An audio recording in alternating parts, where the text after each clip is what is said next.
Hi, Lacey Philippidge here from Money School, and I'm here with a tip today. We've had a reader write in with a question, and the question was, how do I transition from working for a company, whether it's part-time or full-time, to working in my own business, financially, obviously? So there's a lot of lifestyle questions to be asked, but I'm talking particularly today about the money. There are two extreme schools of thought that I've heard with this one. The first one is burn the boats. What do I mean by that? Well, apparently there's a historical story about someone arriving in Australia, everyone being miserable, and the captain of the ship burning the boat, saying, well, basically, you've got to make it work. Otherwise, you can't get home. The idea is, you might have seen it a few times, this idea of if you've got a plan B, then you'll fail. Now, I personally don't agree with that, but some people do find that being forced to make it work means that they make it work. If they know there's a backup plan, well, they'll just opt for that one. So that's the first option, which is you jump into doing your own business, you quit your job, you have no backup plan, you basically have to make it work. And there are plenty of stories of people who were forced into that situation through, say, redundancy, losing their job, having children, that kind of thing. They had no choice. They had to find a way to make money and they had to do it now. And that's how they've ended up with successful businesses. And it certainly can work. The other option, and it's the one that I personally opt for because I'm risk averse, is to have a nice big buffer fund. Now, what do I mean by that? I've talked about buffer funds in your personal life, so making sure that you have a savings account set aside so that if something goes wrong, you lose your job, you break your leg, your car needs replacement, that kind of thing, that you can cover those costs without having to go into debt. I mean, you need the same thing for your business. You need a fund of money set aside like a nice comfy cushion to help you get through the startup phase. Now, the startup phase can be 5 years, and lots of businesses don't even make a profit in the first 3 years. That doesn't necessarily mean that they're bad businesses. It doesn't mean that they can't work in the long term.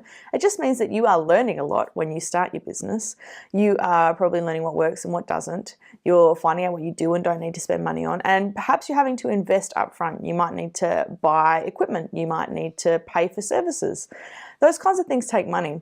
Now, it is definitely possible to bootstrap that. You can follow the lean startup methods that people talk a lot about, and that's that idea of testing first, making sure it works, and then having an evolution as you get the business to market. So not just waiting until it's perfect, which is very tempting if you're a perfectionist. That's probably not going to work in business.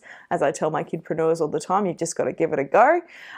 But perhaps you do need some money set aside to start your business and knowing how much that might be. Now, personally, that's what I had with my business situation, and I had over $100,000 in the bank allocated for my business. Specifically, and that's not sitting aside for anything else, not for the rest of my life. It's not my buffer fund for my personal life. I thought that I would be comfortable quitting my job and trying to start a business with $100,000 in the bank. That's what it took for me. Some people will do it with much less. Some people will do it with 10, 20 grand. It's really a personal choice. So for me, I think that makes the transition point easier. It makes the point at which you're going to leave your job and so give up a nice comfy salary, something that's consistent and regular and you understand when it's coming in, and going for what's going to happen in business, which can be peaks and troughs. It might be that you get paid for one big contract once a year and maybe you have to do 6 months of work before you get that. That having a buffer fund helps you get through those ebbs and flows, and I think that's quite useful. The thing you've also got to be prepared for, and I guess from a personal perspective, is the amount of time you're going to have to put in. I've seen Scott Pape talk about this. I'm a big fan of Scott Pape. I'll talk later about 3 things that I don't like about him, but everything else is great. And he talks a lot about if you're going to run your own business, you need to have your full-time job, whatever that is that you're doing, 40 or 50 hours a week, and then spend another 20 to 30 hours a week working on your business before you do the transition. So in essence, you'll be working anywhere from 60 to 90 hours a week. And his point with that was, if you aren't willing to do that, then you're not willing to have your own business. You're not the right person for it, because having your own business in the first few years means working a lot. Now, I can certainly testify to that. I can go through periods of 2 or 3 months at a time where I'm working over 90 hours a week. Now, I'm not someone who is inefficient, and I'm not someone who has to do everything. I do a lot of outsourcing. But when it's your business, you will push yourself to the limit because there's so much to do, there's so much to learn, and there's so much that you have to basically get a grip on before you can outsource it and give it to someone else. Because if you outsource without understanding what you're doing, then you're setting yourself up to be ripped off, not be happy with the quality of your work.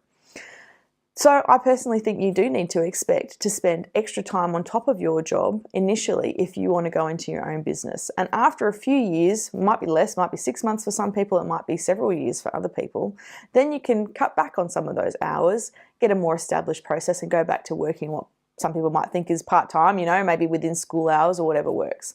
But the fact of life is, if you're going to run a business, you're going to put in a lot of hours. It's not just the dollars that you've got to think about. So thank you for your question. I really appreciate it. So I guess to summarize, if you're going to try and transition from a reliable work income to a business income, you've got to make a decision about whether you're going to do it without an emergency plan, a plan B in your background, which might be a nice chunk of money sitting there to help you get through those initial startup costs and pay for your life in the meantime, so you don't have to give up too much lifestyle and don't put yourself under too much stress. Or are you just going to jump in and do it? I wish you all the best of luck, and I look forward to hearing how you go. All right, thanks. Bye.